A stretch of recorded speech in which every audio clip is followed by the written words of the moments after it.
Menyatakan dengan kebenaran. Berdoalah supaya dengan keberanian aku menyatakannya, sebagaimana seharusnya aku berbicara. Efesus 6 ayat 20. Menyatakan kebenaran tidak selalu aman. Ada resiko tinggi yang harus dihadapi. Intimidasi, penolakan, bahkan ancaman. Paulus sangat memahami hal ini.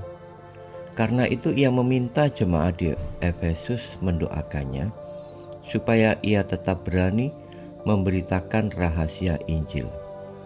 Paulus sadar kebenaran yang disampaikannya dapat mengusik kenyamanan, bahkan menyentuh kepentingan orang-orang berpengaruh.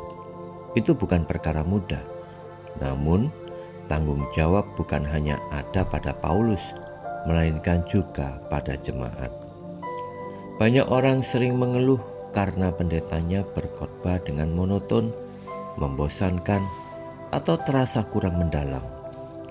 Tetapi pernahkah mereka berdoa dengan sungguh-sungguh agar Tuhan memberi pewahyuan, keberanian, dan kuasa kepada pendetanya? Jika kualitas khotbah dianggap hanya sebagai urusan pendeta, sesungguhnya jemaat sedang menipu dirinya sendiri. Paulus saja, seorang rasul besar yang penuh kuasa dan urapan Roh Kudus, masih membutuhkan doa dari jemaat. Apalagi para pendeta masa kini. Doa jemaat adalah nafas bagi pelayanan mimbar. Tanpa doa, firman mudah kehilangan roh kehidupan dan hanya menjadi rutinitas kosong. Fakta di lapangan seringkali menyedihkan. Tidak sedikit pendeta yang justru terlalu sibuk dengan urusan di luar pelayanan. Ada yang menghabiskan waktu dengan hobi, kesibukan sosial, bahkan olahraga berlebihan, sementara persiapan firman diabaikan. Akibatnya, mimbar dipenuhi khotbah instan, sekedar hasil menyalin dari outline, buku panduan, atau pewahyuan orang lain. Membaca buku memang baik, tetapi Tuhan juga ingin menyatakan rahasianya secara pribadi kepada para hambanya melalui doa, puasa, dan perenungan firman. Jika Anda seorang hamba Tuhan, pendeta, full-timer, atau siapa saja yang bertugas, jangan puas dengan firman yang siap saji.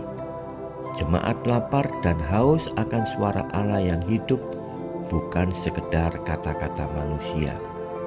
Hanya pewahyuan langsung dari Tuhan yang dapat menghidupkan firman dan mengubahkan jemaat. Dan jika Anda seorang jemaat, jangan pasif. Doakanlah pendeta Anda setiap hari agar firman yang disampaikan penuh kuasa Roh Kudus, meneguhkan, menegur, dan membangun. Tidak ada yang lebih indah daripada rahasia firman Allah yang disingkapkan. Jemaat yang berdoa, hamba Tuhan yang haus akan pewahyuan, itulah tanda gereja yang hidup. Sebaliknya, gereja mulai mati saat kehilangan kerinduan akan rahasia ilahi dan berhenti berdoa. Karena itu, mari kita bangkitkan kembali budaya doa di tengah gereja. Dengan berdoa, keberanian dan pewahyuan akan berjalan bersama. Gereja yang berdoa adalah gereja yang berani, dan gereja yang berani adalah gereja yang hidup dalam kuasa firman Allah. Amin.